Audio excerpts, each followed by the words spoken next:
우리가 살고 있는 이 세상은 여러 가지의 조화로운 것들이 많이 있습니다. 그런데 사람이 사람을 살면서 세상을 살면서 나를 100% 아는 자가 누가 있을까? 또 내가 100% 나를 알아주기를 바라지만 알아주는 곳이 또한 어디 있을까? 라고 합니다. 그래서 우리는 평가라고 하는 것을 생각합니다. 그 사람에 대해서 100이라는 수치가 있는데 어떤 사람은 30%만 평가하고 70%는 무시해버리고, 그 사람은 이제 50%를 해주고 50%는 묻혀버리고, 그렇게 하는 것을 볼 수가 있습니다. 우리가 잘 아는 프로의 세계, 프로의 세계는 냉정한 세계입니다. 프로는 곧 그 직업이 돈이고 실력이 돈이 되기 때문에 그렇습니다.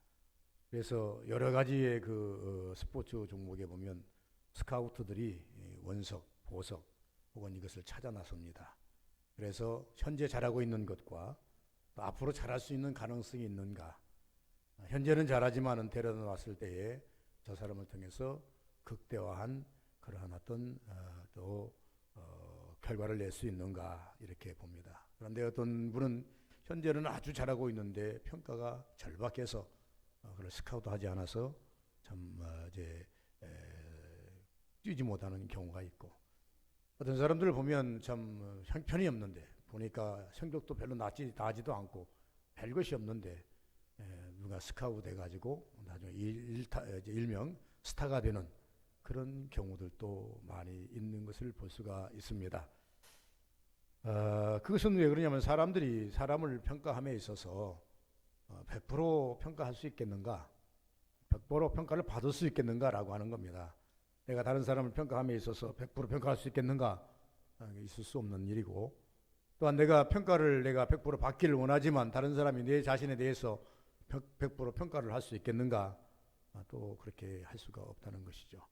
그러나 신앙은 더 다릅니다. 신앙은 우리가 세상이 알지 못하는 영성이 있습니다. 영이 있기 때문에 이 영을 평가하는 것은 사람이 할 수가 없는 것입니다. 사람은 누구도 평가를 못합니다. 바울도 이렇게 말합니다. 나도 너를 평가하지 아니하노니 판단하지 아니하노니 너들도 판단하지 말라라고 말합니다.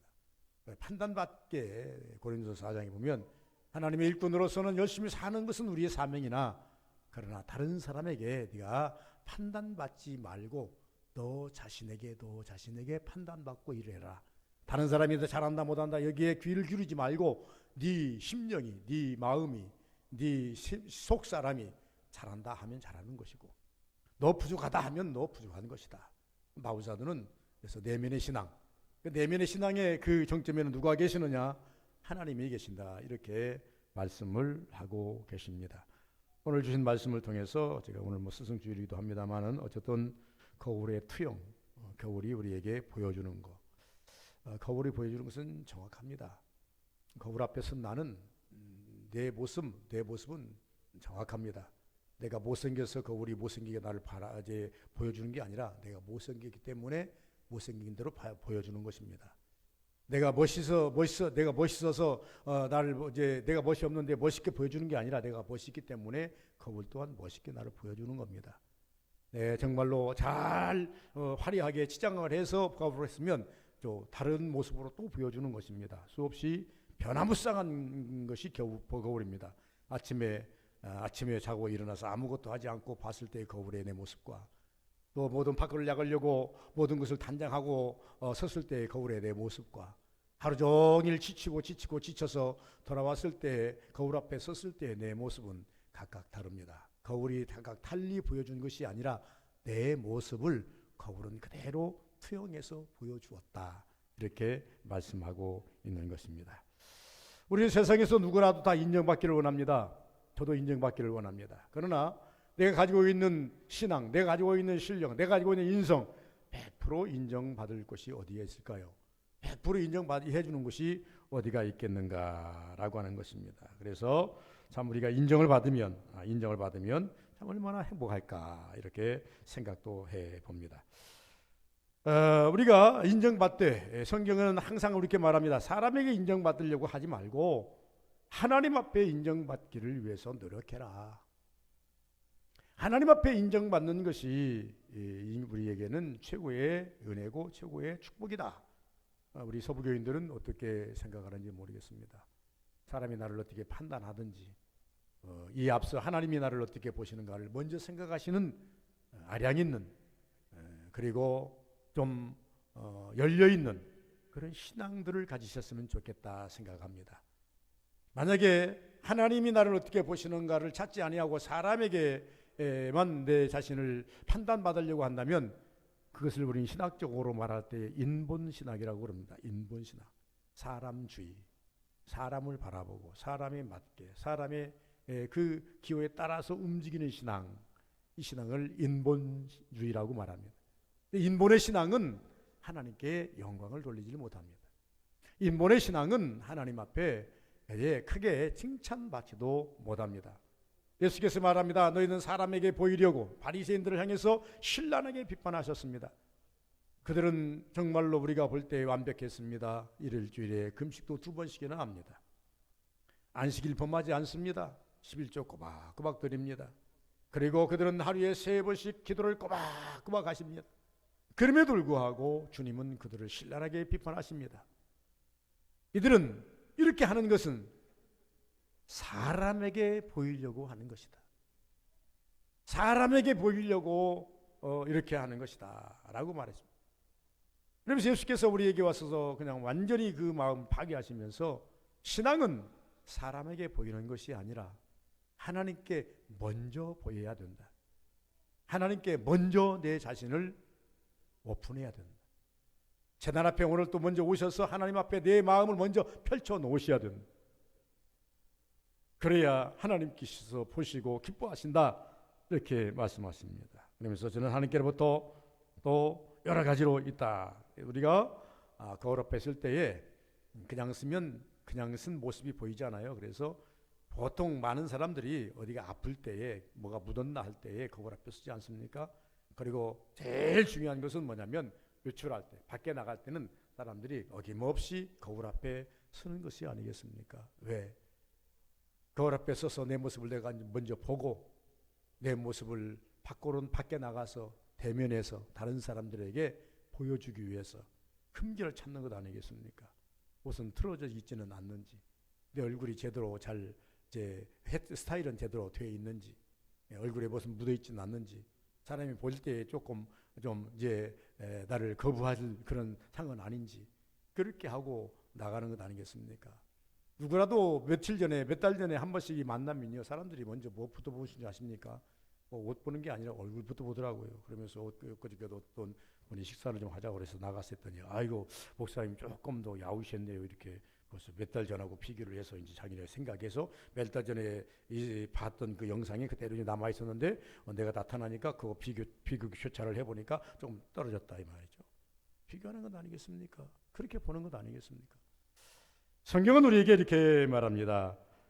우리가 세상에 살아가는 과정에 있어서 사람에게 보이기 위해서 거울 앞에 서는 것처럼 우리는 하나님의 신앙인이니까 항상 하나님 앞에서 내 자신을 비추어서 거울 앞에 내 자신을 비추어서 나를 바라보고 나를 흠결을 찾는 것처럼 인생들은 누구라도 하나님 앞에 서서 하나님 앞에서 내 자신을 보이고 하나님이 앞에서 내 흠결, 영적인 흠결을 찾는 신앙을 가져라 이렇게 말씀합니다. 그래서 때로 이 신앙이 회개에 이르기도 하고 큰 은혜의 그 말씀 앞에 들어가기도 하고 이렇게 된다 그 말입니다. 그래서 하나님은 그러면 왜 하나님 앞에 쓰기를 즐겨해야 되는가?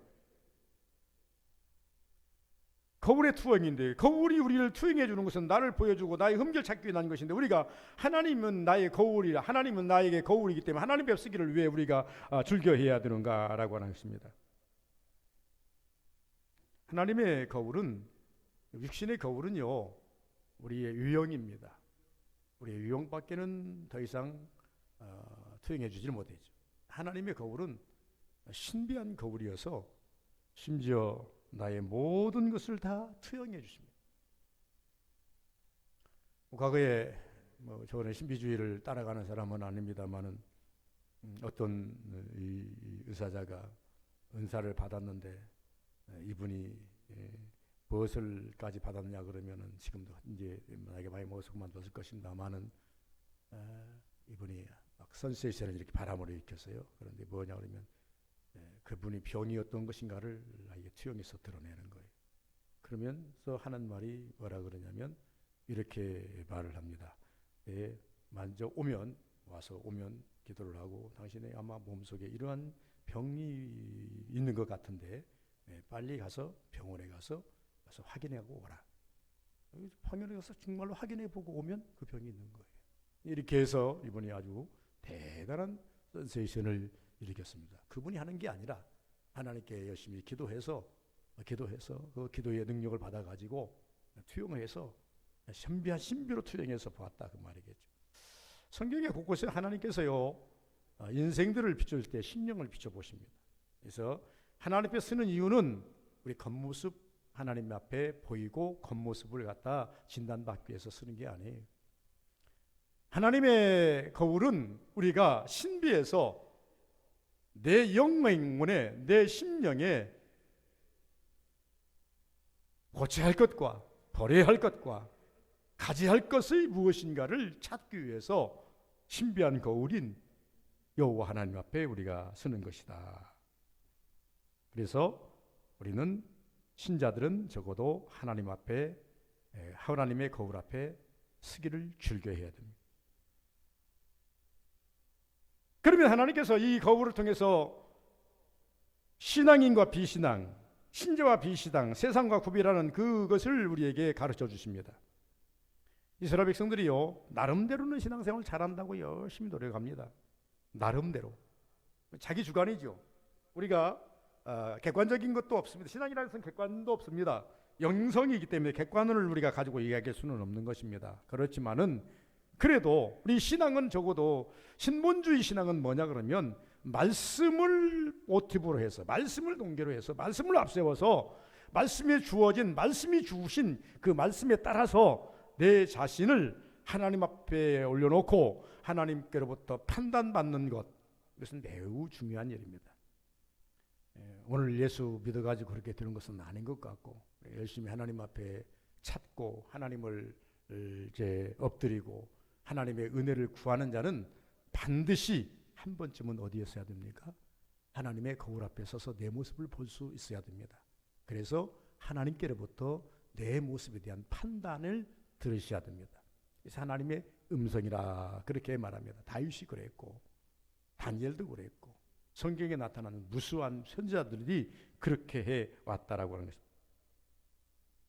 하나님께서는요 우리가 하나님 앞에 서야 할 이유가 뭐냐 그러면 내가 지금 신앙생활 잘하고 있는지 못하고 있는지 하나님이 원하는 대로 가고 있는지 가고 있지 않는지 하나님이 혹은 나에게 책망하시고 계시는지 칭찬하고 계시는지 이 정도의 음성은 듣고 이 정도의 마음의 음성은 듣고 신앙생활을 하셔야 제대로 신앙생활을 한다고 할 것 아니겠습니까?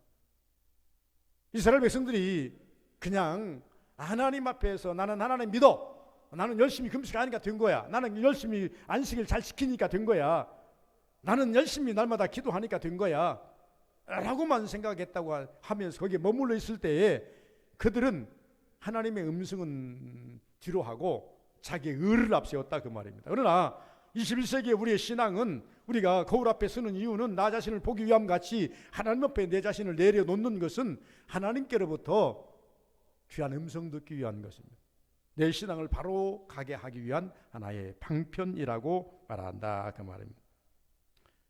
두 번째, 우리가 하나님은요 우리의 삶의 모든 행동을 다 간과하고 계시지만은 두 번째는 하나님께서는 우리 기도함을 알고 계신다는 것입니다. 어떤 기도입니까? 은밀함을 알고 계신다. 요한복음 1장 43절에 보니까 나다나엘이라는 사람이 있어요. 예수를 만납니다. 야 너는 간사한 것이 없도다. 그러니까 깜짝 놀랐어요. 당신이 누군데 나를 압니까? 그러니까 너 알지. 언제 당신 만나보니까 어떻게 나를 안다고 하십니까? 네가 무화과나무 밑에 있을 때 내가 너를 알았다. 여러분 그 무화과 밑에 있을 때 그 한마디에 나다나엘이 뿅 갑니다. 그런데 그것이 문제입니까? 하나님께서는요 네가 나다나엘이 네가 무화과 밑에 있을 때 알았다고 하는 말은 무슨 네 기도의 제목이 무엇인가지 알고 계신다는 얘기예요. 우리는 무화과 나무 밑에 앉은 것만 생각하는데 그건 아니에요. 하나님께 예수님께서는 네가 무엇을 기도하는지를 내가 알고 있었다. 무엇을 네가 나한테 구하는지를 내가 알고 있다라고 말씀하신 것을 볼 수가 있습니다. 척도를 아시죠? 여러분 에스겔서 47장에 보면 척도가 나옵니다. 성전 동쪽으로 갔습니다. 갔더니 물이 쫄쫄쫄 흐르는데 1,000척을 재고 갔더니 팔목이 잠깁니다. 1,000척을 재고 다시 건넜더니 무릎이 잠깁니다. 1,000척을 재고 갔더니 다시 허리가 잠깁니다. 1,000척을 재고 갔더니 이제는 자기가 헤엄쳐야만 갈 수 있는 강을 이루어 버렸다. 이것을 요약해서 많은 신학자들이 말합니다. 척도라고 말합니다. 우리의 기도의 척도가 어떻게 됐느냐? 여러분의 신앙의 척도가 어디까지 올라갔냐? 우리는 모든 계단이라는 것을 말하면 상승을 할 때 계단 한 계단 두 계단이라고 말합니다. 그것처럼 신앙도 이제 척도가 있습니다. 하나님께서 야곱에게 보여주신 척도가 있습니다. 사닥다리를 땅에서부터 저 하늘 높이 만들어 놓고 내놓고 천사들이 오르락 내리락 하면서 이 야곱에게 주신 메시지는 뭐냐면 신앙은 척도가 있는 것이니 오르라는 것입니다. 내려가는 것이 신앙이 아니라 오르라는 것입니다. 너 현재 있는 땅에서부터 계속 올라가라. 올라가고 올라가면 누구를 만납니까? 그 사다리는 어디에 다 있어요? 하늘에 다 있다 그랬습니다. 여러분 올라가다 보면 누구를 만납니까? 하나님을 만나게 되어 있다고 하는 것입니다. 그래서 우리는 적어도 하나님께서는 우리의 척도를 아십니다. 네 신앙의 척도가 얼마냐? 기도의 척도가 얼마냐? 신앙의 깊이와 척도가 얼마냐? 그것을 하나님은 알고 계시는데 나는 모르지 않습니까? 그래서 우리가 거울 뒤신 주님 앞에 딱 서서 내 신앙의 척도를 한번 측정해 보는 것입니다.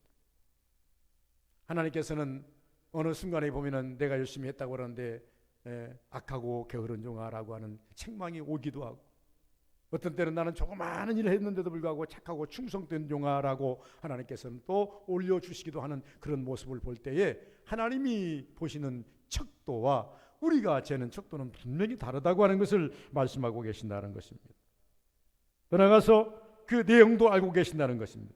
나다나엘이 무화과나무 밑에 있을 때에 그가 구한 것이 무엇인지를 알고 계신다는 것을 말씀하고 계시고, 적어도 우리가 잘 아시는 것처럼 에스겔이나 다니엘이나 이들의 기도의 내용이 무엇인지를 매우 잘 아신다는 것을 말합니다. 다윗은 말하지 않습니까?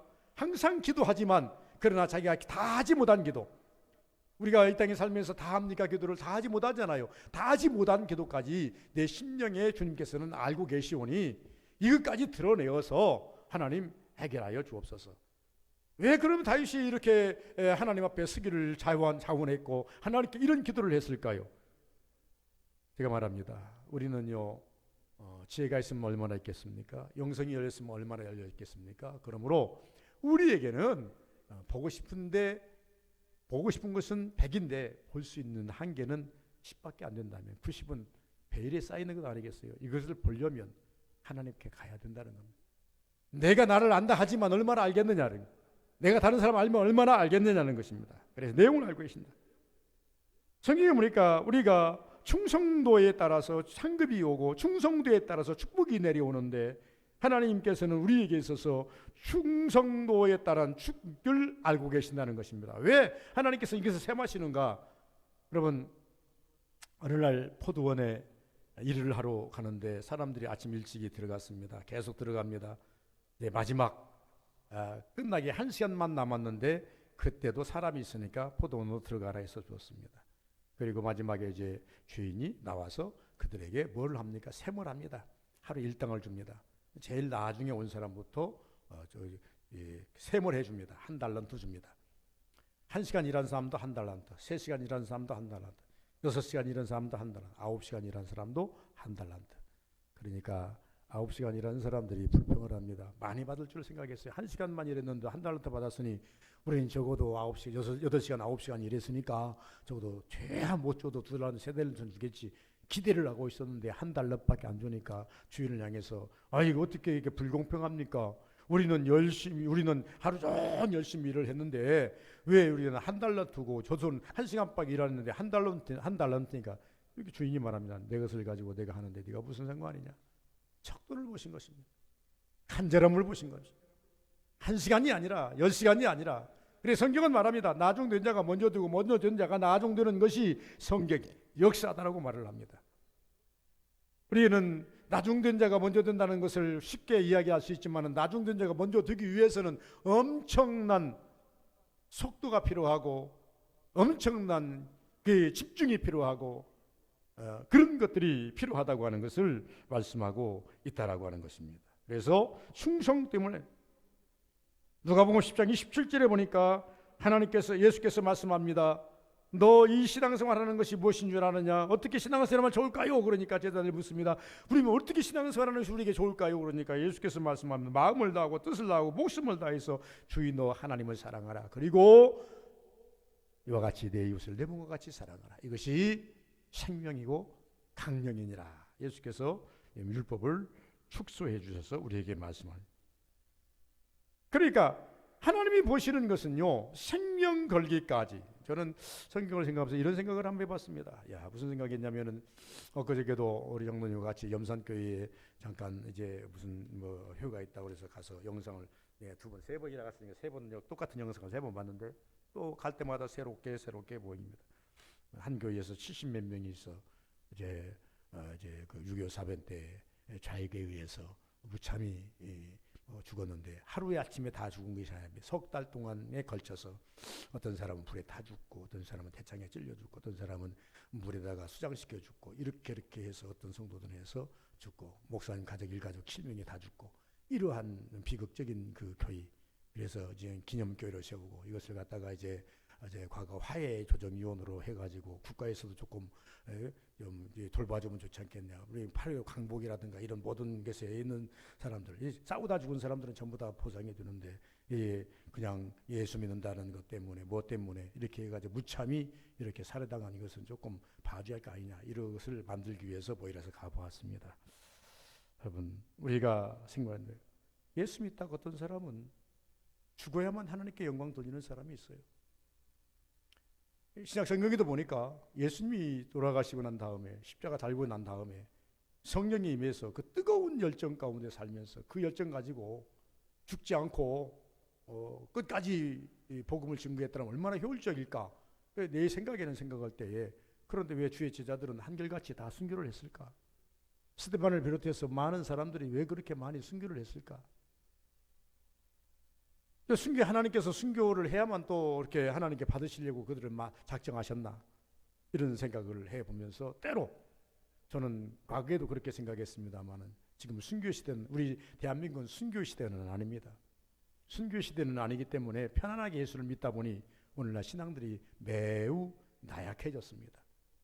그러면서 여러 가지로 이제 말씀하는 것들을 우리가 잘 보면은 기억나는 것들이 많이 있겠습니다만은 어쨌든 이 초대교회의 많은 주의 종들이 제명대로 살지 못하고 다 순교를 했어요. 하나님께서는 왜 꼭 순교를 받아야만 그들을 통해서 순교를 극단적인 그 순교라는 것은 그렇게 순 것이 아니거든. 갈타카미 순교자들이라든가 코바디스를 본다든가 여러 그 영화를 보면요, 문문을 보면요, 참 비참하게 죽어가지 않습니까? 어떤 사람 불에 태워 죽이고, 어떤 사람은 그냥 칼로 목을 베 죽이고, 어떤 사람 톱으로 키워 죽이고, 꺼죽을 벗겨 죽이고, 우물에다 넣고 그냥 압살을 시켜 죽이고, 아니 극악무도하게 죽였습니다. 오늘같이 총으로 빵빵 쏴서 죽이는 그런 죽음이 아닙니다. 아주 최고의 고통스럽게 죽임을 당한 자들이 크리스찬들입니다. 최고의 고통스럽게 죽임을 당한 자들이 크리스찬들이에요.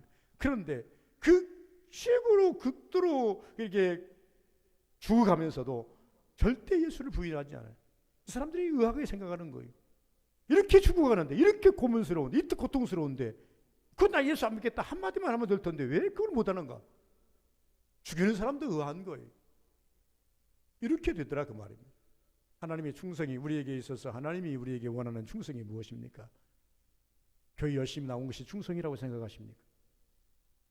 여러분 열심히 벌어서 헌금하고 한 것이 충성이라고 생각합니다. 충성의 일면은 될 것입니다. 그러나 하나님께서 달아보시는 충성은 어디까지일까? 그것은 여러분 스스로가 하나님 앞에서 물어봐야 됩니다. 그래서 거울 앞에 서야 됩니다. 주여, 내가 주님 앞에 열심히 기도했는데 이 기도가 과연 하나님이 받으신 기도입니까? 그러면 하나님 앞에서 투영된 기도, 그것은 받았다 한다면 여러분 잘한 기도입니다. 여러분이 집을 팔아서 교회를 세웠는데 하나님 내가 이 집을 다 팔아서 교회를 세웠는데 이것이 잘한 것입니까? 라고 하나님께 물어봤을 때 하나님께서 그래 잘했다 충성된 종아 그러면 여러분 충성 다한 것입니다. 그러나 나는 받지 않았도다.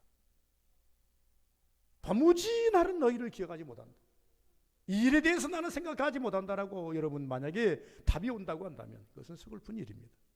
그래서 우리는 하나님 앞에 이제 서기를 충성된 이 얼마나 안 걸 알기 때문에 충성된 자세로 하나님께 서기를 원해야 됩니다. 그래서 저도 정확하게 한때는 하나님께 이렇게 물어봤습니다. 어떤 일을 하고 나면 하나님 이것 하나님 받으셨습니까? 주님 내가 영광 돌려 열심히 했는데 하나님께서 받으셨나요? 하고 하여튼 응답이 오든 안 오든 하나님께 물어는 봤어요. 물어는 봤어요. 그러다 보니까 어느 순간에는 어느 곳은 마음의 음성이 들리기도 해요. 그래서 어떤 때는 하나님이 받으시는 것 같다고 하면 마음이 엄청 기쁘고 어떤 때는 하나님이 받으시지 않은 것 같다고 한다면요. 그때는 매우 마음이 무거워요. 무거워요. 여러분에게 있습니다만 이 시점에서 또 한 번 더 이야기할 수밖에 없는 것이 뭐냐 그러면 제가 항상 그러잖아요. 금식 많이 했다 그러지 않습니까? 많이 한 것도 아니죠. 뭐 많이 한 분들에 비하면 저는 그게 얼마 되지는 않아요. 그래서 제가 그런 세마기를 좋아하는 사람이라서 한번 세매해 봤어요. 내가 지금은 금식을 못 합니다만은 금식한 날짜를 한번 세어 봤더니 한 180일 정도가 되더라고요. 180일의 그 금식 속에는 40일도 있고 20일도 2번 들어있고 열흘도 있고 일주일도 있고 나흘도 있고 3일도 있고 2일도 있고 하루도 있고 한 건이도 있고 한 건이는 치지도 않았습니다만은 그렇게 해서 하나님 앞에 금식하면서 이제 목회한다고 목사로 나오면서 금식한 것을 계산을 해봤더니 약 한 180일이 돼요. 180일이 된다면 적어도 많이 했지 않습니까? 어느 날 이 금식을 가지고 하나님께 물어봤습니다.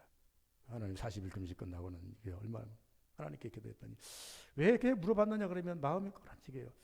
어떤 분들은 조금만 기도해도 응답이 오는데 난 40일 동안 기도했는데도 큰 응답을 내가 못 받은 것 같은 기분이 들어요. 내가 원하는 것은 막 40일 금식할 때는 막 이런 막 욕심이 있었던가요? 뭐 이렇게 되기를 하나님께 위해서 막 기도했는데 기도 끝나고 났더니 영은 맑아졌는데 그런데 되기는 하는데 내가 원하는 만큼 되지 않았어요. 그래 하나님께 물어봤습니다. 하나님 하고 물어봤더니 마음속에 음성이 오기를 우리 그 생각 많이 했네. 3일만 해도 들 것을 40일 동안 이거 며칠 동안 내 마음의 음성입니다. 3일만 해도 들 기도를 40일 동안 늘려서 그 37일은 대의지요. 대의지. 그래서 그 다음부터 하나님 이 40일 때 쏙 뺄랍니다. 그래서 사실 금식했다 소리를 안 씁니다. 그냥 하나님 기도하는 것이 옳다. 이렇게 말을 하다가 여러분 왜 이렇게 우리가 하나님 앞에 서야 되느냐? 왜 우리가 하나님의 그 거울 앞에 서야 되느냐? 여러분이 충성을 했어도 받으시는지 안 받으시는지 알아야 될 것 아니겠습니까? 여러분이 기도했어도 그 기도가 하나님 앞에 상달되는지 안 되는지 알아야 될 것 아니겠습니까? 무조건 던져놓고 가는 것이 능사입니까? 무조건 교회 문 열고 들어왔다 나갔다는 것이 능사입니까? 적어도 우리는 관계성이라 그럽니다. 신앙은요 영적인 신본의 관계성입니다. 우리의 기도는 하나님이 들으셔야 됩니다. 우리의 충성은 하나님께 알아주셔야 됩니다. 우리 충성도 하나님께서 받으셔야 됩니다. 그래야 그것을 통해서 응답이 오게 되어 있고 그것을 통해서 축복이 오게 되어 있고 그것을 통해서 우리가 신앙이 건강해지게 되어 있다 그 말입니다. 그리함으로 말미암아 우리는 담대한 신앙을 가질 수 있는 것이고 하나님이 나의 하나님이시구나. 하나님은 언제나 나를 도우시는구나. 하나님 내 기도를 들어 응답하시는구나. 이렇게 생각할 때 여러분 사자 앞에서 담대한 것이고 죽음 앞에서 담대한 것이고 그 신앙이 순교까지 이르게 되는 것이다 그 말입니다. 미미한 신앙 가지고 어떻게 순교합니까? 불확신한 신앙 가지고 어떻게 순교합니까? 나도 나를 믿지 못하는 신앙 가지고 어떻게 순교를 합니까? 할 수 없는 것입니다. 이렇게 될 수 없다는 것이죠. 그러면 마지막 거울 앞에 서는 이유가 무엇일까요? 발견했으면 고쳐라입니다. 여러분 거울 앞에 서서 내 얼굴에 흠결이 있습니까? 그 흠결 가지고 밖에 나갈 사람 없을 겁니다. 거울 앞에 서봤더니 내 옷이 헤어진 것이 보입니까? 그 헤어진 옷 입고 밖에 나갈 사람은 없을 것입니다. 거울 앞에 섰더니 내 헤어스타일이 영 엉망입니까? 그걸 가지고 여러분 밖에 나갈 사람 있겠습니까? 없습니다. 성경은 우리에게 말합니다. 발견됐으면 주 앞에 섰느냐? 주 앞에 기도했느냐? 주 앞에 투영해서 네 자신을 보았느냐? 이것은 아니구나라고 한다면 빨리 고쳐라입니다. 두 번째는 나 자신의 회개거리로 삼아야 되는데 하나님께 고백거리로 삼아야 되는데 어떻게 고백거리로 삼아야 되는가? 내가 보기에도 내 모습이 흉한데 하나님이 보실 때에 얼마나 추하겠는가? 여러분, 이것을 한번 생각해 보셔야 됩니다. 그래서 이것을 안 사람들은요, 가슴을 치면서 주여 나는 죄인으로소이다. 예수님 만났던 많은 사람들이 예수님 앞에 감히 갈 수가 없는 자기를 발견한 거예요. 예수님과 자기를 비교해 보니까 예수님은 거룩하신 분이시고 감히 갈 수가 없는 분이에요. 그러니까 감히 예수님 앞에 서지도 못하고 무릎을 꿇고 주여 나는 죄인으로소이다 하고 가슴을 치는 거예요. 예수님께서는 그것을 좋게 보셨어요. 기쁘게 보셨어요. 맞다, 저게 정답이다. 그럼 아무리 우리가 공부를 하면서 오답을 찍은들 점수가 올라갑니까? 점수 안 올라가요. 하나를 찍더라도 정답을 찍어야 점수가 올라가는 것 아니겠습니까? 우리는요, 적어도 점수 올리기, 한 계단 계단 올라가는 그런 척도의 신앙을 올라가기 위해서는 고쳐가야 돼요. 우리는 하나님이 원하는 식인 것 하나씩 하나씩을 시행해 가야 된다. 나도 내가 보기가 흉한데 하나님이 보실 때에 얼마나 흉할 것인가. 세 번째는 마지막에는요, 하나님은 알고 계시니 담대히 거울 앞에 서라는 겁니다. 숨기라고 하지 말라는 거죠. 연애가 얼마나 비굴합니까? 하나님의 낯을 피하여, 그것도 죄일진데 하나님이 가라는 방향이 아니고 정반대되는 방향으로 옆바로 내려가서 다시스로 가는 섬으로 들어가려고, 다시 들어가는 그 배를 타려고 배를 타고, 그것도 마음이 꺼렵지 가니까 저 배 밑창으로 내려가서, 제일 밑창으로 내려가서, 그리고 그것도 불안하니까 또 잊어버리려고 고난잠정에 빠져버려요. 사명의 잠이라고 저는 이렇게 명명합니다. 사명의 잠. 여러분, 신앙이 어디까지 내려가면 사명의 잠입니까? 하나님이 잊어버리고 세상 잊어버리고 모든 거 잊어버리고 세상에 푹 빠져서, 내 잠에 푹 빠져, 내 삶에 푹 빠져서 잠을 자고 있는 것이 사명의 잠입니다. 일면이라도 깨어있다고 한다면 그럴 수 없는 것이죠. 바다는 지금 흉흉하고 배는 뒤집어지려고 하고 아우성치는데 세상 사람들도 알고 있지 않습니까? 너가 무슨 죄를 졌기에 이처럼 바다가 흉흉하느냐. 너 보니까 죄를 지키는 지었구나, 선장이 말하지 않습니까? 그때서야 요나가 말하기를 나는 이렇게 해서 이렇게 도망가다가 이렇게 되었으니 나를 받아들어 바다에 던져라. 아, 하나님이 내 길을 알고 계셨고 하나님이 내 생각을 알고 계셨다. 그러니 하나님께서는 갚겠죠. 그래서 그래도 늦게라도 요나가 하나님 앞에 자기를 드러내고 섰더니, 내가 죄인이라고 해서 고백했더니 고통스럽지만은 3일 동안 고생을 했지만, 고기배 속에서 고생을 했지만 다시 살아나오지 않습니까? 이게 성경이에요. 다른 게 성경이 아니라 그 말입니다. 우리는 적어도 아인슈타인의 죽을 일사에서도 하나님 앞에 다시금 엎드리면 회복의 은혜, 희생의 은혜가 있는데, 그 희생의 은혜는 그냥 되는 게 아니라 하나님 앞에 자주 서기를 바라는 자가 돼야 돼요. 하나님 낯을 피하지 말아야 돼요. 우리가 거울을 피하면 내 모습 못 고칩니다. 내 자세 못 고칩니다. 우리는 하나님을 피하면, 하나님 낯을 피하면 내 신앙 바로잡지 못합니다. 그러므로 거울의 투영처럼 여호와 신령한 하나님의 은혜 앞에 항상 내 몸을 투영시키길 바랍니다. 그래서 주의 빛으로 나를 비춰보시고, 주의 말씀으로 나를 점검해 보시고, 주의 주신 은사로 나를 다시 한번 위에서부터 발끝까지 한번 다시 살펴보셔서 하나님의 사람으로서는, 하나님의 사람으로 은혜를 받는 그런 모습으로 서는 우리 서부교회 모든 성도님들 되시기를 주의 이름으로 축원을 드립니다. 거룩하신 아버지 감사합니다. 오늘도 복